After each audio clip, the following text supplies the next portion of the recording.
Hampir bang, hampir model bang. Hah? Hampir model bang. Ada yang ditembak oleh Aisyah. Ini kecelakaan yang terjadi di lintas Birun Banda Aceh, tepatnya di depan Masjid Al-Ikhlas di Gelanggang.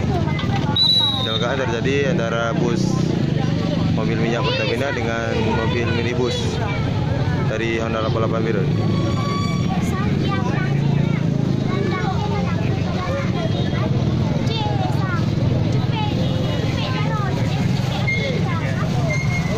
Yang tadi ya,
Radio Jagno.